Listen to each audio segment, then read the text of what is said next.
Hi everyone, and welcome to sunny Lindesberg in Sweden and to the Tormek headquarters. We're back for our live sharpening classes, and in today's special episode we will give you all our best tips and tricks regarding the Tormek system.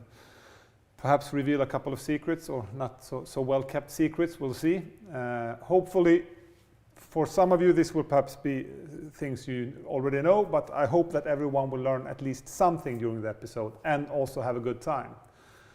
For all you new viewers, we should present ourselves who haven't seen us before. My name is Sebastian and I'm a country sales manager here at Tormek, and I have Western Europe, Australia, South Africa and New Zealand.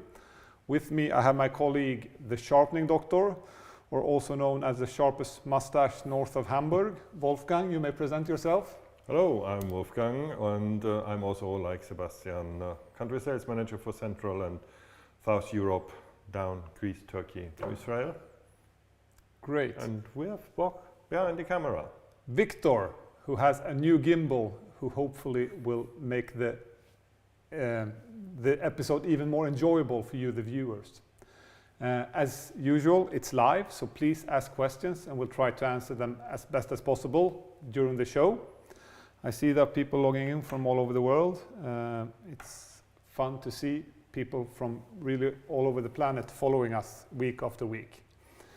It's a long program with a lot of points today, Wolfgang, so I think we'll be over the hour, so perhaps we should dive right into today's episode. And I think we'll start with the honing wheel.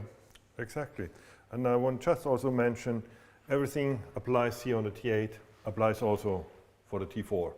So it's exactly the same things, just a little bit size difference. Yeah, when you get your machine, you purchase it, you get this natural leather wheel, it looks like that, and you should prepare it straight from the beginning. We know some have forgotten it, but it's absolute no problem because you can oil it a little bit later, or even in the honing paste is enough oil. So it's not a bigger issue. Best of course is if you treat it the first time. And then I have it already on the top here. Normally you don't, or barely don't feel it, but in case when you hone, even if you have already a used honing wheel and you feel it's really hard and annoying and disturbing during the honing process, take just a little bit like a rasp or sandpaper and then just roughen it up a little bit to get rid of maybe some glue residues or so. So there is just a little seam there where they are together. Often it's not there at all, and otherwise it will wear off during use, but if you are really impatient and you want to get it off, and it doesn't really affect the process either, but it's good to know that you can...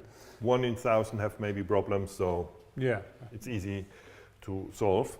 And then what you get when you buy the machine, or if you buy the custom machine, where is no leather wheel with it, supplied, but you choose the leather wheel, there's always the Tormek, our own, oil. It's like a sewing machine oil or pharmaceutical white oil. You can use every oil you have at home. When you don't have it, maybe it's old and you want to re-impregnate it, it's easy to buy in every supermarket. I think I will show you how we do it. So I just capped off the little bit tip already, and then you start the machine and then just apply the oil here over, and then you can massage a little bit in and press in. It's about 2/3 of the tube, or if you use everything, it's also no problem. The only thing is you should avoid not to drip the oil on the dry wheel, or that you have as much that it's already dripping down. And I know from a few questions already from you and from our support mails, they've done it, and you see now it's wet. This is exactly what you also see. And then they wait 5 minutes, and they come back and then it looks like new.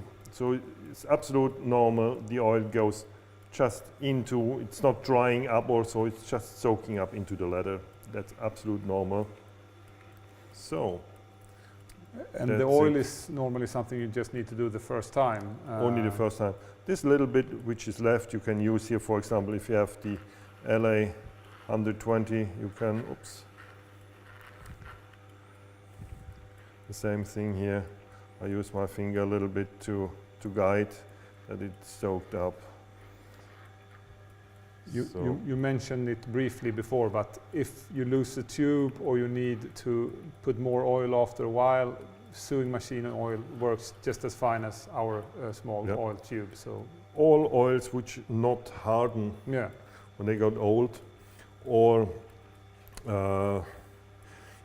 sewing machine oil is the easiest, but no like oil which you use like WD-40 or so, they destroy the leather after a while. Yeah. So this has to do with the pH level. So just really a gentle oil. You see it's getting already drier. If you wait a little bit longer, then it looks like untreated. Yeah. But it's absolute normal, it is fine, no problem.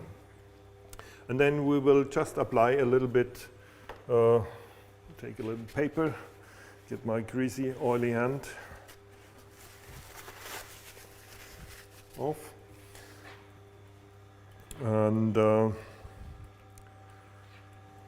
in the beginning you need a little bit more oil, of course, just to get a little bit effect when you hoon.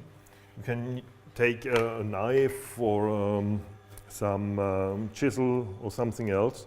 Now I apply it in that way, just close to it. Like here, just coat in. And then if you would go further, it will only drip down. Then I take just like a chisel or a blade, or you can a spackle or whatever, just slightly massage it in.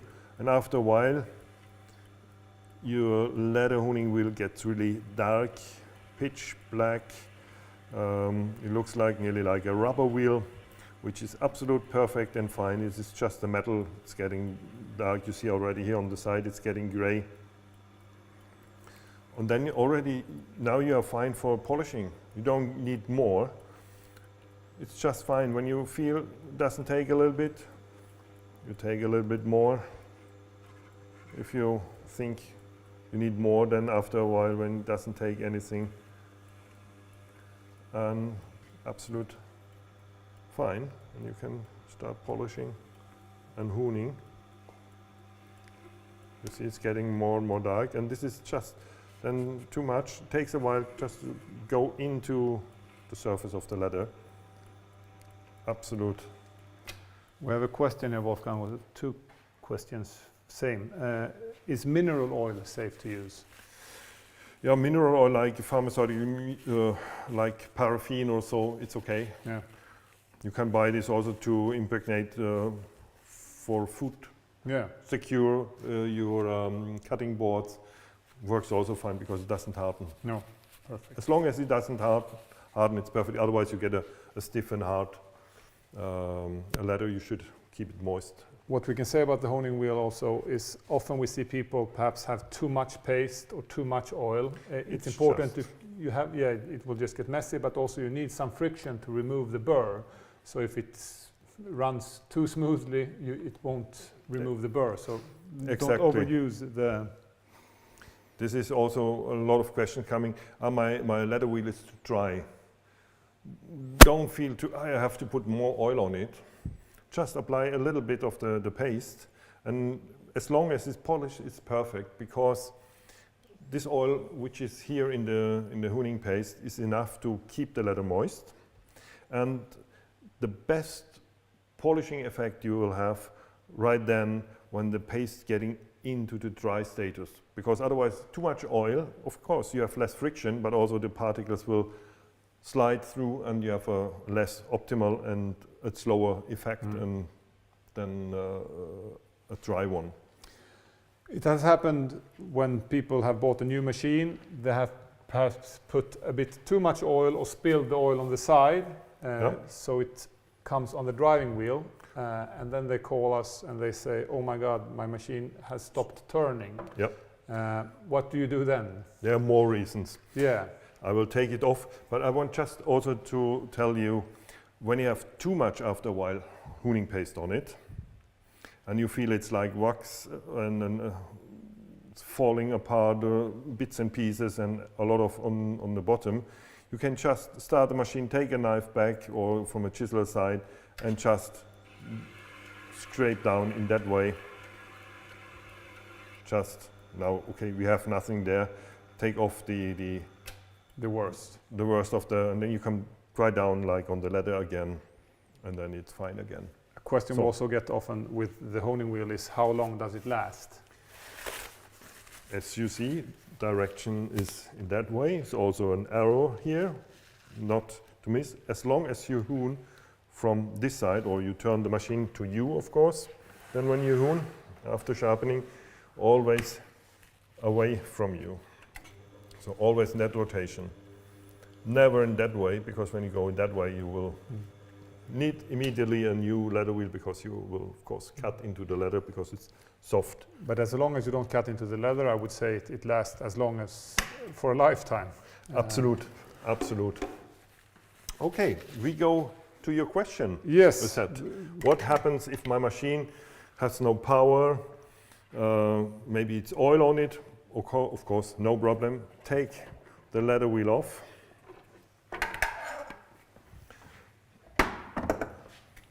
And then simple bit of grinding paper, sandpaper, and then you start your machine and clean it up. When it's oil, you can't get it off. Then you take a little bit alcohol or petrol, cleaning petrol, or detergent to get rid of it's no water in there. To clean it off, to make it clean. Then it should work normally. The other point is, when your machine is in the workshop, mostly it's dusty, it's dirt on it. And what happens, that here, the main shaft, this here is the main shaft, it turns and can't get a grip, so it slides through, and you don't have power and the machine stops.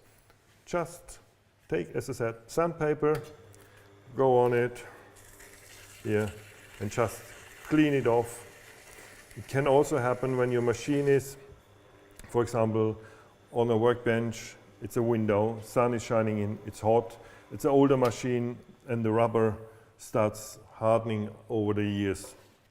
It's the same thing, just take off the surface, rough it a little bit up, and then it's fine again. And sometimes it's just enough with a cloth, because often it's just dust or oil, Exactly. or so you don't even always need sandpaper. It's really easy to solve the problem, but we get a lot of questions, and people are often afraid that their machine is broken, but it's as easy as this to fix. We had a question about which grain of sandpaper you recommend. Just a rough one, Yeah. 60, 80 or so, even 120. Just something rough to roughen up the surface, yeah. There's maybe a case when you have an older machine and then you feel you have done everything and still you don't get the power, or even you have to give the machine a little bit push to start up. Then it's an indication that's the condensator of the motor, but that's no problem either. Just send us an email to support, and then we will happy to help you. I would say that in 100 cases we get in, I would say that 1 or 2 is the condensator, and the other 98 are the driving And then the wheels. machines are 20 years old or older, so that it's a very easy thing. But it can happen. Or the other thing, when we have the electricity, I got also this week again an email, and it's since a while, but it come again. They have like a feeling when they touch the machine, they have like, it's lightly electricity on my machine. So from our side, there is impossible to get a machine, the electricity on the support or on the housing, but still you feel it. then I tell you, talk to your electrician. There's something wrong connected in your house. We saved a few houses because it can be quite hot then after a while, and you can burn up your house. So this is not from the machine, it's coming From the house in that from case. the house. Great. Should we move on? Yep. We have talked about the honing wheel. Should we move over to the stone? To the or stone. to the wheel? Take this off just a little bit easier. When you want to remove the wheel, first of all. Yeah, then what we see, people using tools because it's so hard. Yeah. If you have the EzyLock, as the name said, easy, it is easy. You just take your two hands on top of the machine, go in the direct direction, and then you can loosen it. Never take a plumber tongue or whatever, or a tool to take it off. It's impossible to take it off by hand. You need to take it, I can show you. Just when you put it back, it is closed, start the machine, and it's impossible to open. So The it's machine, just when you put on the machine, it tightens it Yep. by itself. it's a left threaded main shaft. It's just Counterclockwise. absolute simple. And then Sometimes if it has been put on a lot of pressure, perhaps you can give it a touch a bit harder. I have in very rare occasions had someone that has threaded it, tilted it when they threaded it on, and then it can be difficult to remove. What we recommend then is with a plastic hammer or something, you hit the EzyLock lightly, slightly and you can knocking on it. And you can also try to heat it up with a hairdryer or a heat pistol or something like that. But that's very rare. very or rare, machines where they go and go over years, and you sharpen a lot. Maybe you use a lot of pressure, and it's tightening more and more over the. And then maybe the heat, cold, warm, and then it can block, or you have mounted slightly. We That get is- a couple of questions also about wobbling stones. Sometimes, often the wobble doesn't affect your sharpening, but it can still be irritating. Yeah. You have a couple of points, perhaps. So we have, I think we should talk about two types of wobbling. Wobbling is more when the stone is going like that, and then you have the radial, when it's these up and downs. These up and downs occur after a while and come up during sharpening because you press a little bit harder, change the angle a little bit, it's little and getting deeper and deeper. And then at some point you will see it. This is just normal through using, then you have to true the stone. If we talk about the wobbling on the side, that means sometimes, especially for the Japanese water stone, we have a slightly bigger tolerance than here. There's, as you see, and you know when you have the machine, there is so little tolerance here, you see, when you go out, slightly. And that happens when people put on the side the stone on the machine. You should always, in the middle, press it not on the side or so on it, really flat on it. And it's important that the stone is really flat on that washer here, on it, because even there, when you come a little bit slightly, it can be only a tenth of a millimeter, but here's a half a millimeter or more, and you see it. This is just really flat on it, and then when you, another point, just remember here, we go it always in that position that you can read the text. And then I close it, not hard, and then the rest just through a machine. And then it's absolute perfect tightened, because when you try use your hand, the risk is again. And then normally when you see, I stand behind, so Victor see there's nothing, can hold something there, here on the side, really, there's perfect round.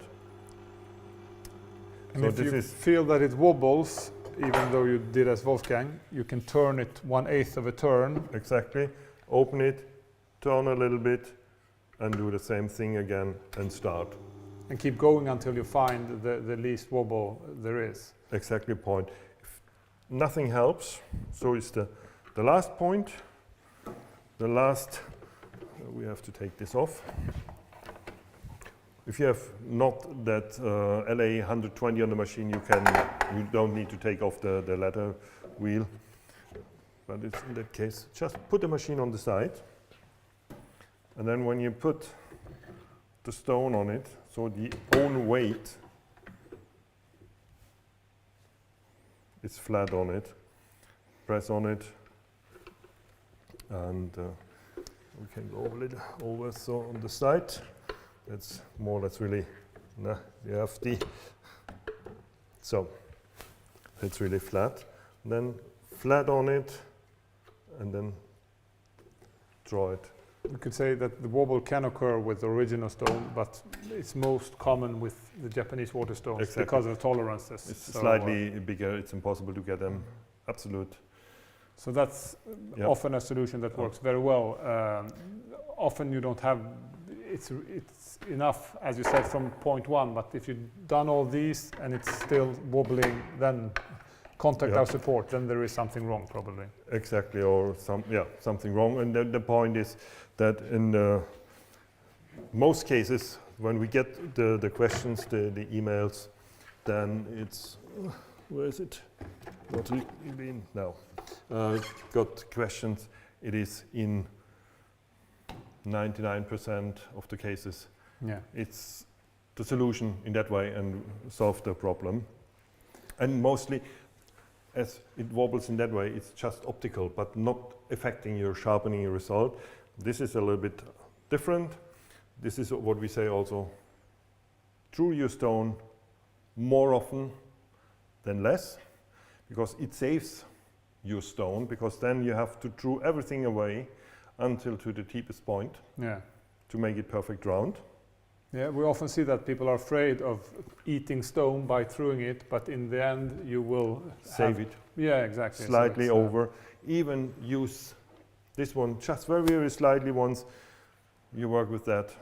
You maintain your stone.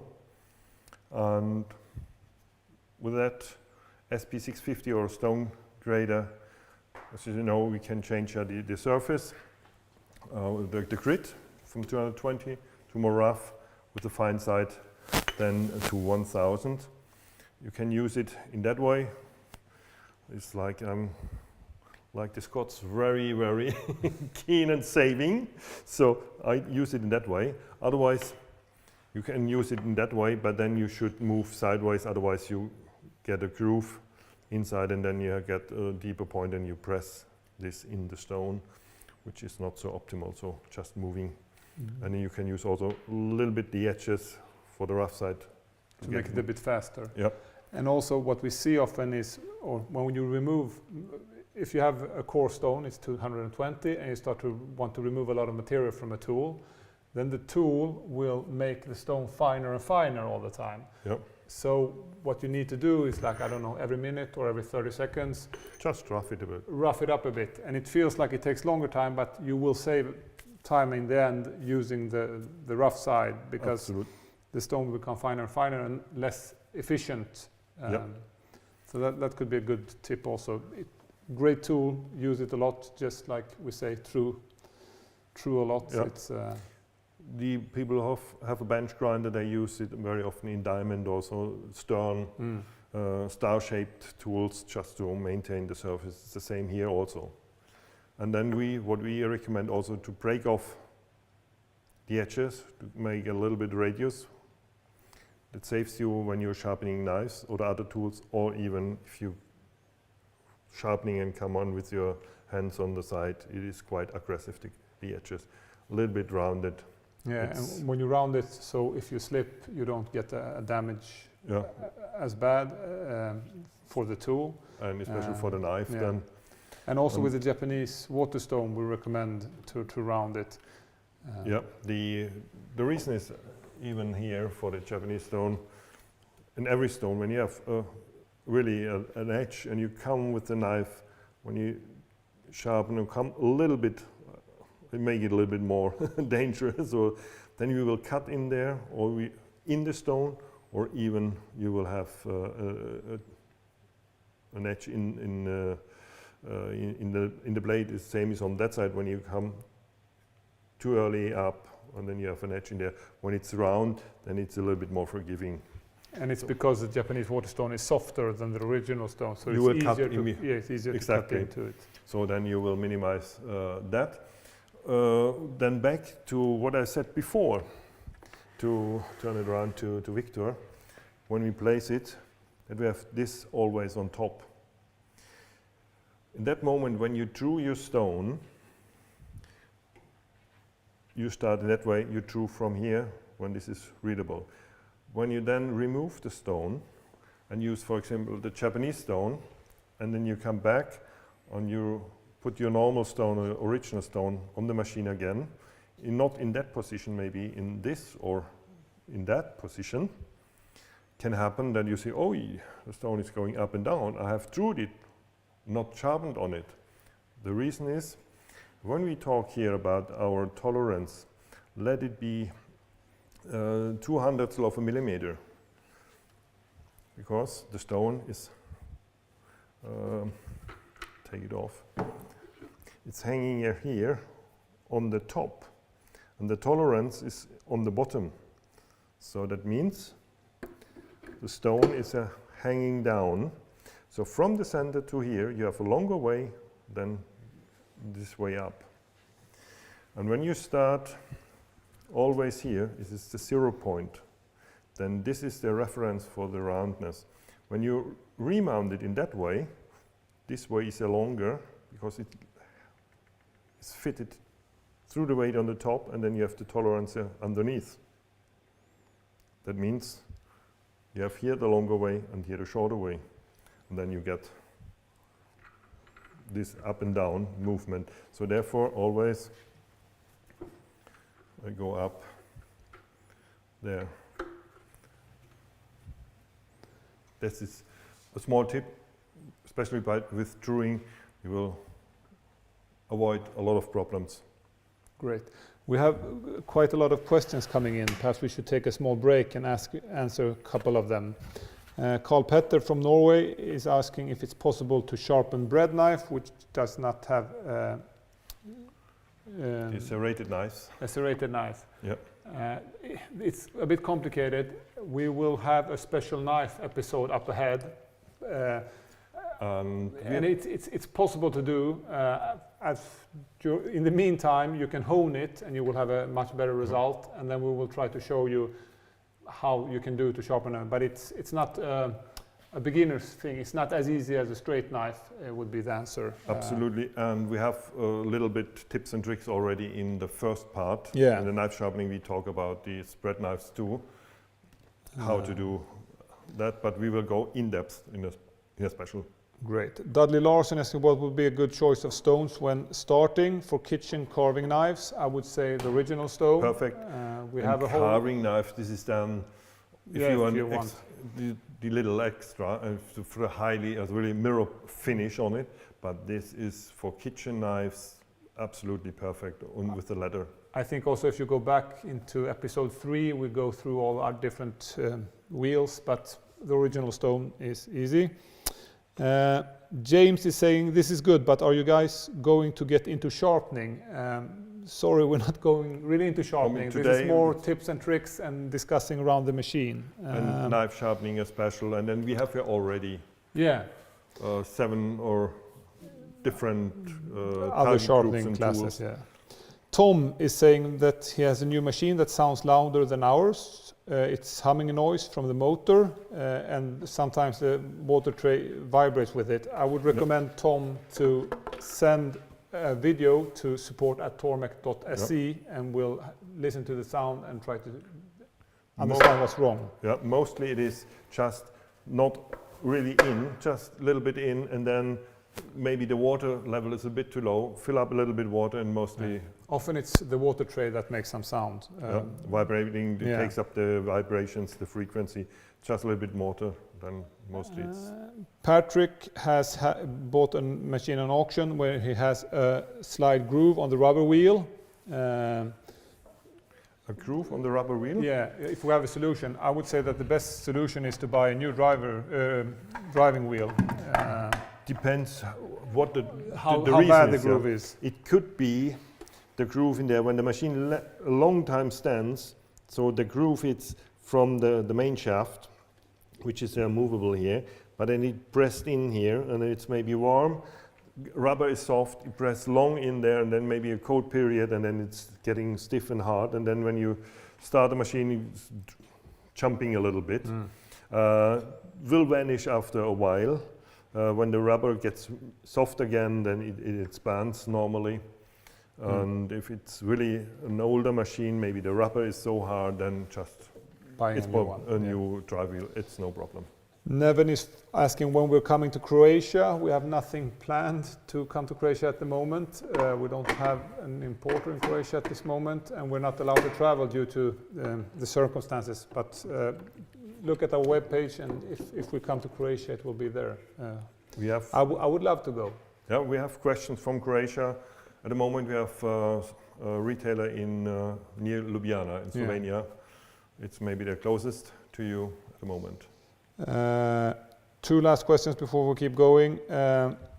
Some surfman is saying that splashes a lot of water when he is sharpening long planer blades with the SVH 320. When it's on the machine, just put a little bit something underneath. And it's tilt tilted a little bit, but it's no issue. And then I just jump out of the picture and get the chute. This is normally with your machine. This is to mount it here, just that the water flows back. Great. And then rusty old things restoration is how many kitchen knives should you be able to sharpen on a standard stone before it wears out? There is no exact answer to that, since Small, it's big knives. how hard the steel is, so on. But it's not hundreds of knives; it's thousands of knives, I would say. Absolutely. Great. Should we move on? We had talked about the stone. I thought perhaps we should talk. There is often people say that my stone has swollen or become oval because I have it in water. Yep. And this is a myth. It's Absolutely, not true. Yep. There are a lot of stories around there. I think the easiest question is take it simple as it is. Don't make a big story out of it. These stones, which we have since I don't know how many, 20, 15, 20 years. More or less longer.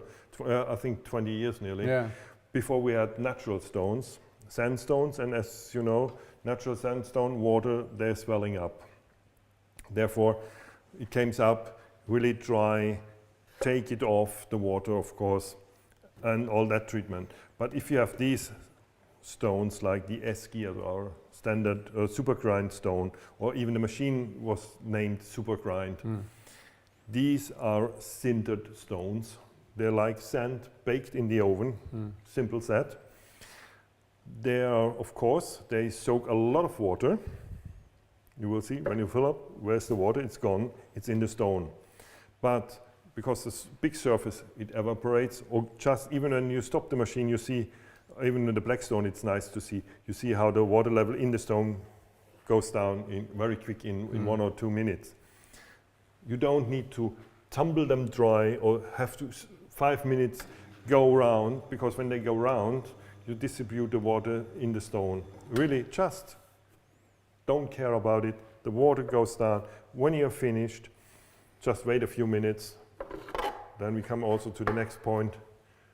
All the residues from the metal, now we haven't sharpened it, but you see a little bit rust. If Victor comes, it's collected here. And then in the bottom you have the sand, nearly concrete. On the bottom it's very heavy. Just wait a few minutes, pour the water off, then you can, with that scraper here, you take out of the sand in the waste bin and even the metal, because the magnet is here, it's just a metal plate, so you can easily remove the metal too. And so even people think, because the up and down, this is the swelling, this is from the usage. if swelling would be also in the width, Yeah. nothing happens. It's really So we kill that myth right away. absolutely don't put it, because they have to lie, because when they hang here they get oval. Yeah. It's all myth. It's all myth. They're all synthetical, so you won't It's- get that problem. Just keep it simple, no problem. And of course, one thing in the winter, not under 0 degrees. No, they Celsius. can crack. Yeah, that's. Otherwise you freeze and then they crack, Yeah. of course. That's the only thing, otherwise no problem. Great. I thought we would be talking about when we often get the question, what is the perfect height when you sharpen, and how am I supposed to sharpen? Yep, this is one thing. So I'm 182. If you have the sharpening station, you can, now they're all the way on the bottom, you can lift them up, coming up about 10 centimeters more. But personally for me, even with 82, I'm quite happy with it, because you should have more or less, so 90 degrees here around, because when you sharpen a lot and then you have to take up your shoulders, then you have it in the back in the evening. So that's the best position when you sharpen in that way, when you have really comfortable and not have to lift the shoulders. That's the most common problem we see, people having it too high, so they are standing. Or some people have on much lower. They Yeah, and always have to bend. Yeah, it's the same thing. and then also it depends a bit how high the machine should be, if you're To sharpen. sharpening horizontally or vertically, because you come lower here. When you go in here, it's one big advantage, and of course for me now, I have a good view when I sharpen here small tools, because I want to look in here. That's for myself, it's quite good. Yeah. I prefer it like that. Our colleague Matthias is a little bit shorter. For him it is also okay, but he's working, you see, a little bit higher. But for myself it's absolute perfect. We often see people also working only with their arms and far away from their body when they're sharpening. I know what you want to say. No, Wolfgang no. is dancing with the machine. It's you normally who says that. No, but it's and you're very right. It's like wood turning. Yep. In wood turning, you Have also learn- you along the shaft here on the side. You're working with the complete body. It is the same here. Stable behind. And then when we sharpen, you see it on a knife or in the other episodes we have done, we are quite close to that what we do, because the machine is going slow. It's about 90 rounds per minute, and the small 120 rounds per minute, so it's perfect speed. And maybe we are also there, a question is coming up about the speed. Why is there no speedometer, Yeah. what you call it, to change the speed of the machine? There is no need, because you want water film on the stone, not the water in the workshop, of course. The stones are made, there are recipes to that speed. The stone which is running faster, they are more coarse. They call also 220 grit. But look on a 220 grit on a bench grinder, 200 grit on our machine. So they're made to the speed. So this is also something to know. Small trick. You can see, go both directions. It's the fast way. if you're lazy or you want to impress your friends, you can do that. Exactly. Just don't take now the angle and everything. It's just to show you the movements when we talk here. And even when we use the support, make to your custom. Always when you adjust the height, press down here, because you have the fine adjustment, the disc here is horizontally, and then you block that, and then you block the other side, because you have a little bit a play. The longer you come up, the bigger is the play. You see this is a little bit oval shaped, otherwise it will block when you go up and down, and this otherwise is quite tight. So this is the reference, just here, and then block that side. Is also something like the text here. Make this to your custom. Then we say dancing with the machine. I've seen this. You don't have control what you're doing. Go close. I'm just using my palm here of my hand, pressing forward, automatically down. I don't have to think about it, so it's one problem solved. And even here, I don't block it. We have talked about this also in the knife episode, or even the pressure apply. You can sharpen like this and just lift here. That's absolutely okay. So even close to where it happens, the better control, don't cramp, just really as much as you need to control it, but don't overpower, because when you more pressure, then you need to, of course, you have a more tighter grip too, but there's no need. When you go over, you see I go, this is what I say, dancing with the machine. You have much better control. And when we have that movement also, don't do that, what we talked, special knife, lift it up. Therefore we would say it's the most common mistake people do when they start sharpening knives, that they, because naturally you want to pull it towards you, and then you're supposed to lift it. Still the same angle, and how, and the other tips and tricks we do in a special knife. I don't like to go deeper in that. Really, you can talk an hour about that. Yeah, there is more about knife sharpening in our first episode, and there will come more in our advanced. Even when we clamp, not parallel, more or less to that thought line from the tip to the heel here, more parallel like that. We talked about in our knife episode again. Then you have not the stop here parallel on it. You have it a little bit slightly diagonal. It's absolute no problem, because you have anyway fixed, but it helps you around here in the corner. This is also often people think, hey, I have to hold it here, but then you are diagonally on the stone, which is not optimal then for your sharpening, because you have two different angles and then you have the risk to cut in the stone. So that should align, but that is not important there. Fine adjustment, you have here the heights for the angle, or you can choose also to use that here. Personally, I never use it. I have always in the more or less 0 position, it's perfect. The only thing, if you have a cleaver, a meat cleaver, then they are quite wide, and then I go mostly all the way down. Or you can use also the knob then. For example, like this here. If you think have a lever, and then just slide along the knob. I don't need to here, just use that. So that's a good trick if you have, as you say, a cleaver. The only problem is that you will have to reset it, because you only have the other side, on one side. But it's exactly.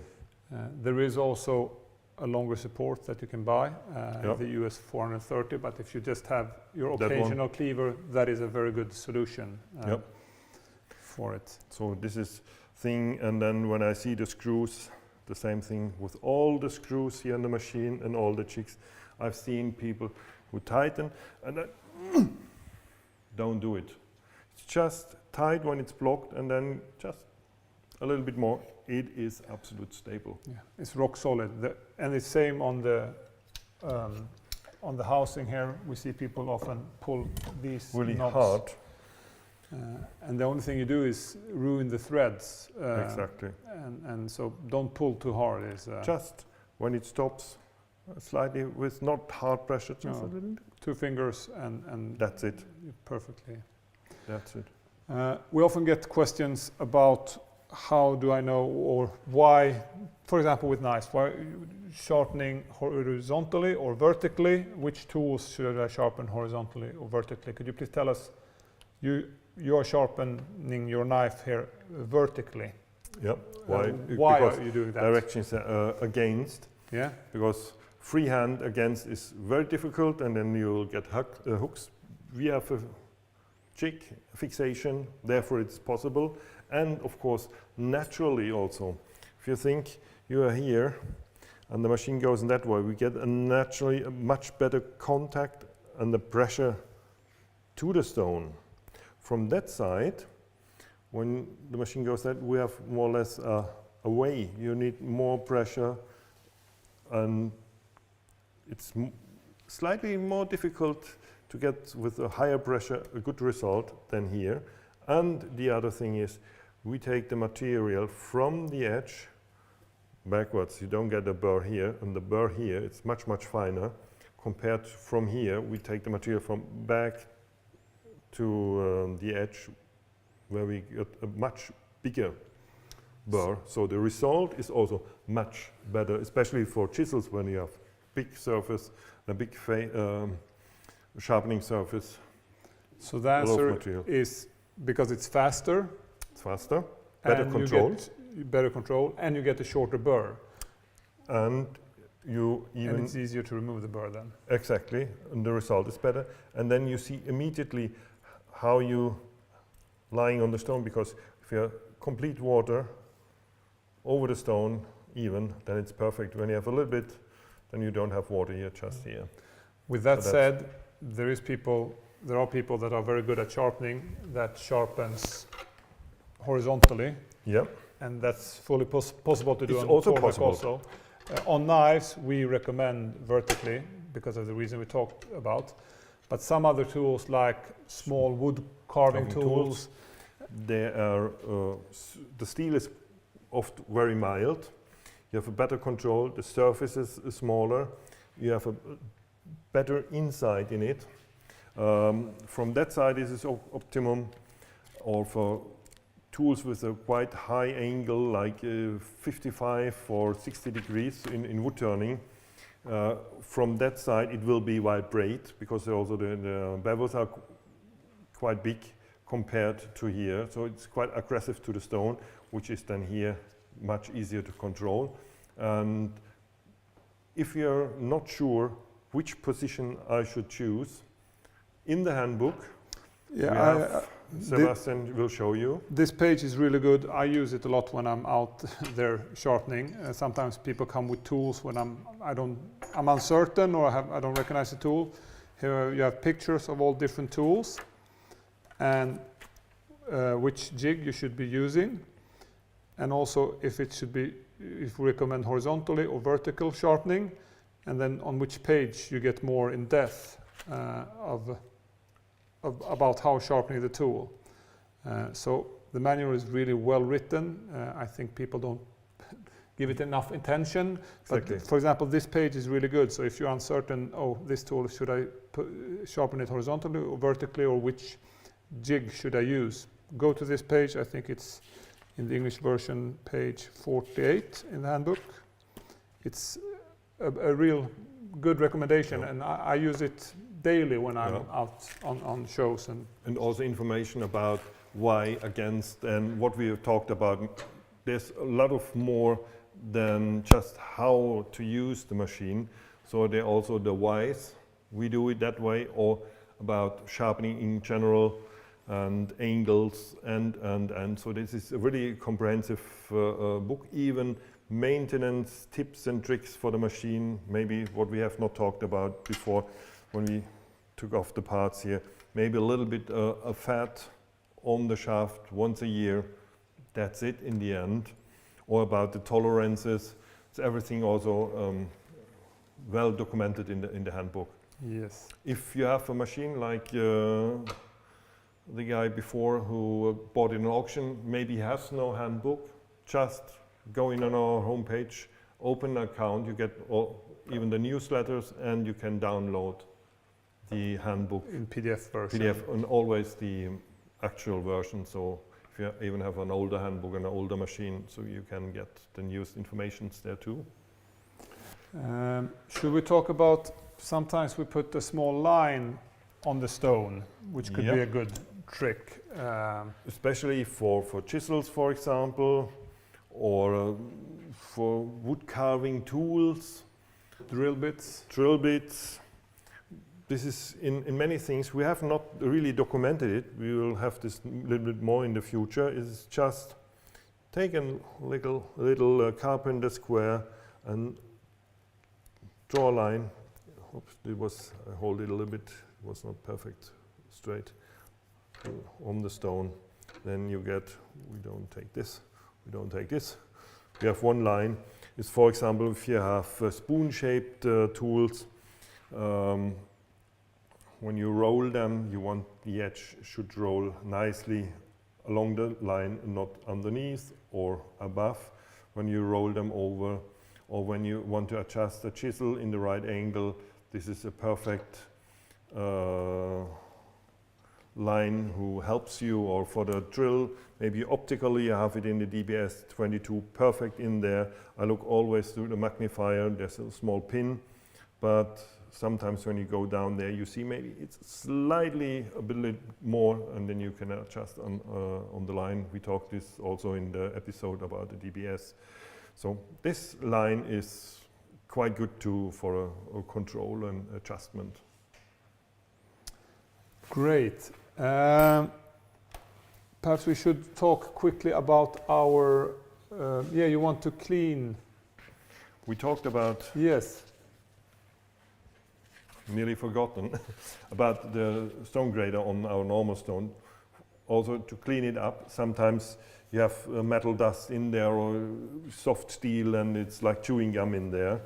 You can clean it up with that here. But when we go to the Japanese stone, and the Japanese stone looks like this here, black and shiny, like you have took a pencil on it, then you will see and discover that your sharpening or polishing effect is nearly zero because it's just blocked and locked with metal. Just take like a Scotch-Brite or something, and then on the machine, start the machine, and then just clean it off. Then you will see a huge difference. Because I don't recommend to use our stone grader for that. If you use it, then only the fine side, because here in the coarse side, it of course very fast, but small crystals can fall out of the stone and break out, and then because the stone is soft and stick into the stone, and then when you go over with your hand you will feel it, and then you have always a mark when you sharpen, because it's quite hard here, this material. You will destroy your nicely polished edge or nearly fine ground, so grinded and sharpened, then you have to start from scratch again. Yes. So you should not contaminate with one of the small crystals, that stone. Perfect. Then, this insider, change the water when you sharpen that, when you have a lot of dust and material in there. Otherwise you can draw even the small particles on the stone and you get it between. Should we discuss perhaps quickly the angle master? We get a lot of questions about it. We have it here. Do we have one? There. How it works, and also perhaps how you can measure the angles there. This is important. This answers the most questions. I've seen now again many pictures when customers send to us that they got uneven angles on the knife. Where's the knife jig here? Just clamp it fast. There are two ways to get the right angle. First of all, we take the angle master, and then I show you a short direction. Important is from time to time check the stone diameter. You have the scale here. You can hold it like this here, and then you see where you are. It's nearly a new one, 240, 45, a little bit more. That means 250 here and something here between, and you block it. And then check from time to time, because this compensate the angle, otherwise You will see it will differ.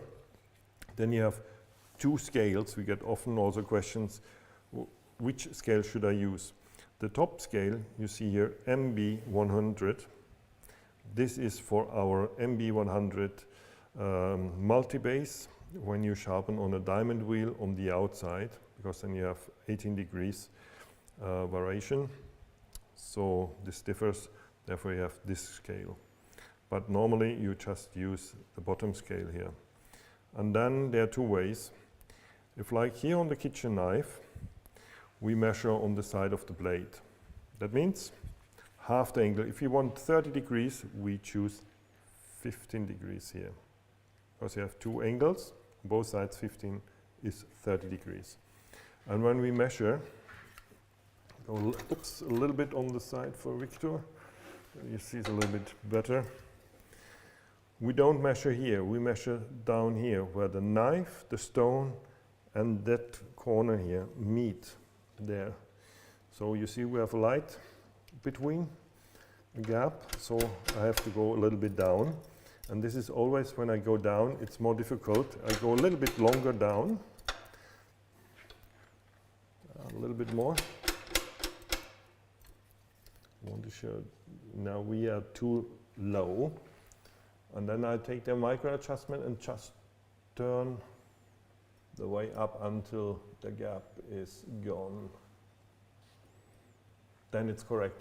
If you measure here, you see as long you get higher up, you get the space.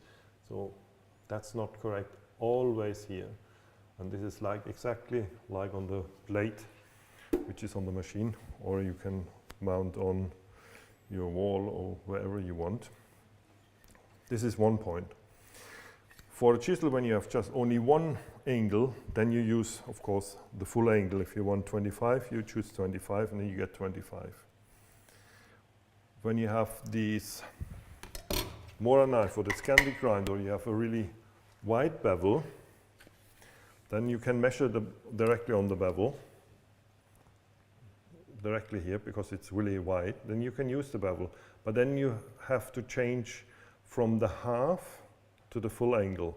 So if you want, as we had before on the knife, 30 degrees, I don't choose 15, I choose really 30 degrees. So that means when you can measure the bevel and use the bevel, the full degree. If you use the side, the blade, half the degree. That's perfect. That's simple. the first method with the Angle Master. Then we always have the fast method, which most commonly used. Just replicate an existing angle. You don't know how many degrees because you don't care. Just use a marker, our edge marker. Just make it black. Now it's quite, see what happens. You see we are a little, the tip is still black. We are not all the way down, so that means we are slightly too flat. So I have to go a little bit up. So that means up to scratch up away the color. You see a little bit more, still a little bit black. A little bit more higher. Now it should. And it's thin like a hair, so that means additional a little bit up. The marker method is very efficient because very precise. It's precise. You remove a little material because you're reproducing the same angle, which makes it very fast as well. So, and often if you have a new knife, the knife manufacturer has an idea with the angle he set on his knife. So just reproducing the same angle is a good idea. And then you over total, then you are fine. Especially if you're big, like a chisel, have a big 1.5 centimeters bevel. Yeah. Then it is really, it's a hundredth of a millimeter. You will see immediately. Yeah, it's very precise. Very precise. We have a lot of questions. I think we should perhaps answer a couple of more questions before we keep moving. We don't have that many points left, but we answer some questions. Steve answered if you got rust and decolorations on your stone. We answered that just before. Aussie Crow is asking, what should I do if I haven't used the honing wheel for some time, but it has been oiled? Do you need to re-oil, apply honing paste again, or just apply honing paste and continue? If it's really dry, you can apply a bit of sewing machine oil. Otherwise, there is oil in the polishing paste, Normally so enough. keep going. Just also keep it simple. Don't to make it too complicated. No. Edward is asking, is there an advantage in using distilled water over regular tap water? Regular tap water, except you have very chalky water or lime-rich water, hard water, then maybe take 50-50 or just cook it. But in general, tap water works perfectly well. Authority is asking, when you don't use the T8 in a long time, do you recommend to take the SG250 wheel off the machine? Okay, can I keep it on its axis? Just keep it. Nothing happens. The only thing, again, out of the water, as every day, don't keep it in the water. There's maybe one point we should also mention. If happens nothing. It's absolute no problem if you keep them in the water. It's not swelling, as we said. But the other issue is, because the stone has the capillary effect, will soak up the stone and the water and evaporate. But the small dust in the water, he will soak up also, and then you will get a small spot in the bottom where all the dust soaked into the stone, and then when you sharpen, you will feel it's like a hard point, and it's there's something wrong with my stone. It's damaged. This is because it's soaked up and gets blocked and doesn't sharpen on that spot. Exactly. It feels hard. This is just because you haven't taken it out of the water. Ken Maleski is asking, do you have any lower grit wheels for the T4? No, we don't at the moment. Only Japanese stone 4000. Yeah, but be patient. You never know what happens in the future. Yeah. And you can change the grit with the stone grader. Yeah. For 1000 you have 220. You can rougher, more aggressive, or go down with the fine side to 1000 grit. Exactly. Or something, if you make it a little bit shorter, instead of 15-20 seconds, you will feel it.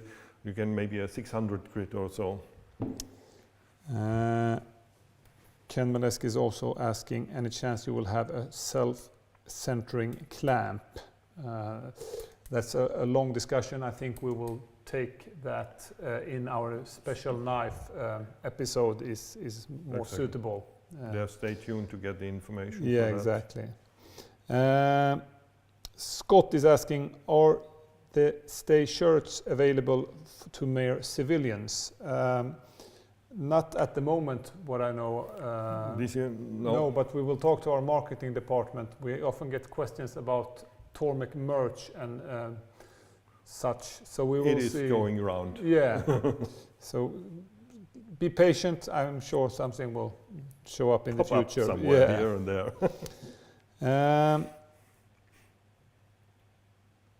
Michael Oliver is saying, when sharpening, I am getting a burr on one end of the knife, but not on the other. What should I do?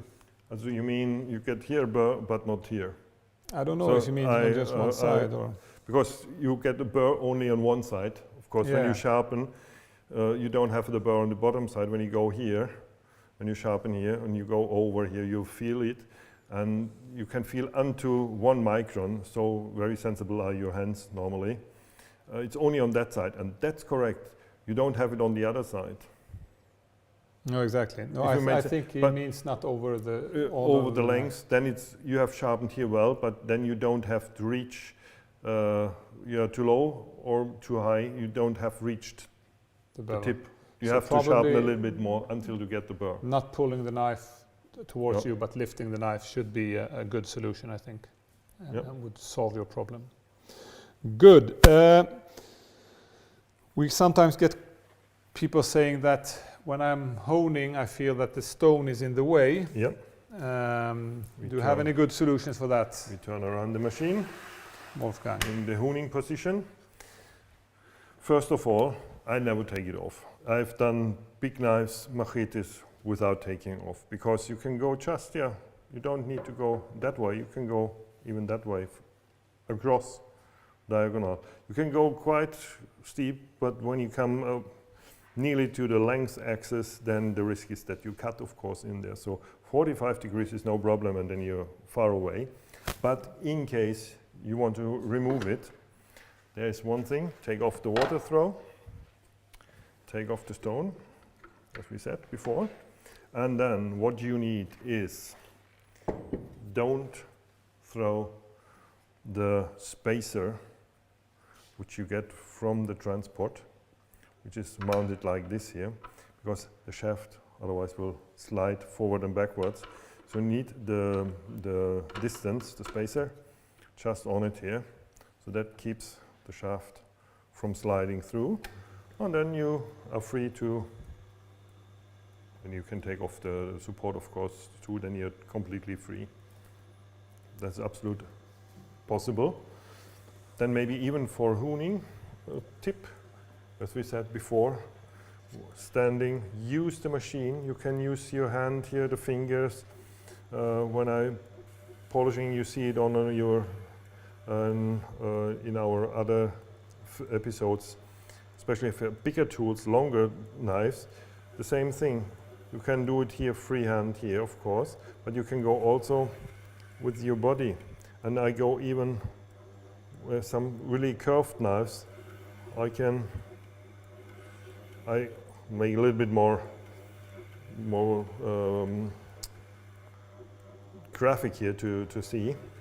I go over, and then you see I can go over, or you can even hold here in the machine. Nothing, because it's so slow. You can hold, press really with the thumb. It's also possible. Absolute.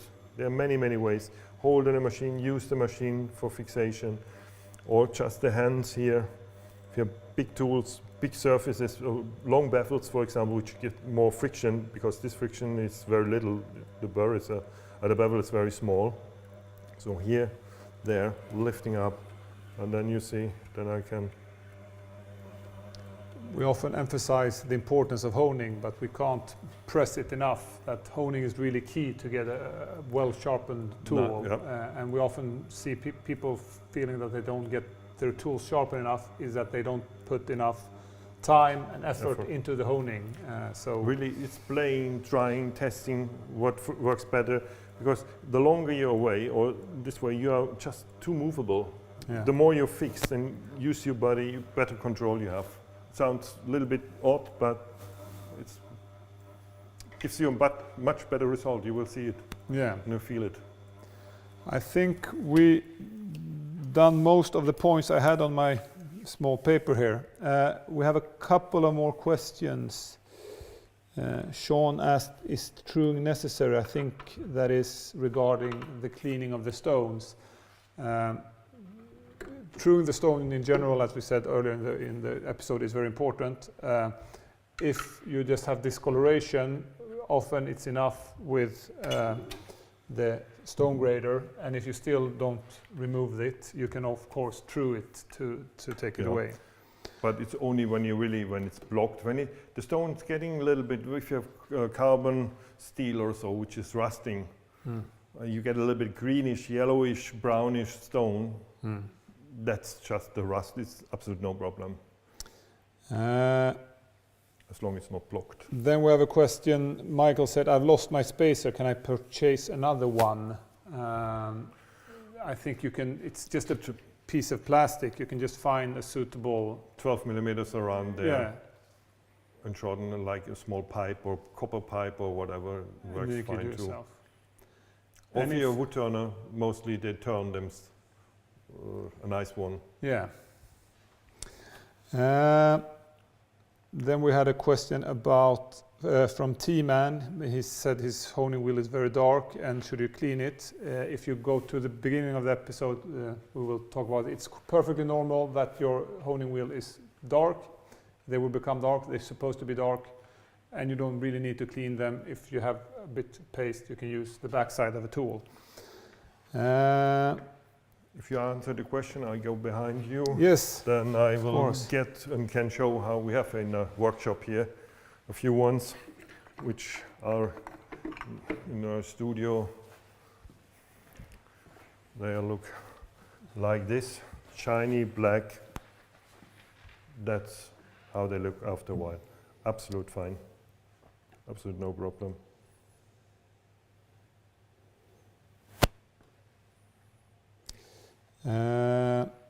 Then we had a question from Edward. Are there any plans for having an extension shaft for the profile honing wheels, which would help with serrated knives? No, we don't have. No. We don't have those plans at the moment. But we will have a special episode where we will be discussing more serrated knives and a bit, because we get a lot of questions about it. So in our advanced knife episode or in another episode, that will be the topic of the day. Bernard said, congrats, finally I understood the Angle Master. We're glad that we helped someone, at least. Great. I think we are about done, Wolfgang. I think when I check on my little paper here.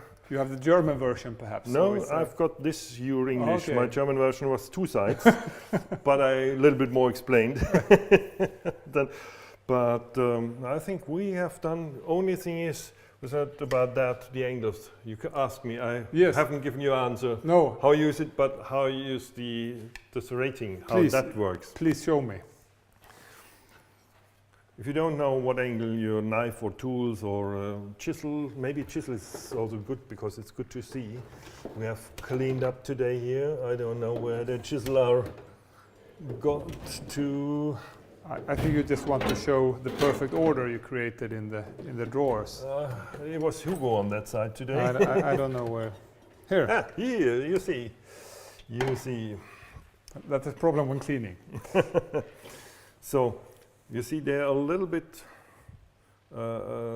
type of bevel here on the side, on the Angle Master, so because then you can go even a little bit diagonal in and then turn around then until do a right on it, and then you see. Do you see it, Victor, or should I find a black? So you see there's space. I think normally they should 25. You go in here, you see, it's fine. When you go here, it's a little bit wobbling. It should be on here, you don't get always all the way down. So this is at 25 degrees. This is how it works. The same for a knife. A knife, of course, very, very small. It is nearly impossible to measure a knife with just a millimeter in the bottom. But then you have anyway the retail or the manufacturer's recommendations for the steel, for the angle, for the purpose. And in the handbook we have also a recommendation about 20 degrees for a fillet knife, 25 around for all-purpose chef's knife, up to 30 for heavy duty, the bigger angle. The more resistant is it, of course, up to around 38 for meat. Perfect. Thank you very much, Wolfgang. I think we beat a new record in English version at least also, on time. But time flies when you have fun. Absolutely. Great job. Thank you all the viewers for staying and for watching us. If you have more questions or you feel we haven't answered your questions properly, please ask them in the commentary below and we'll answer them afterwards. I think it's Wolfgang who will answer them this time. We had a great time. Hope you enjoyed as well. Stay safe and stay sharp, and until next time. Thank you. See you.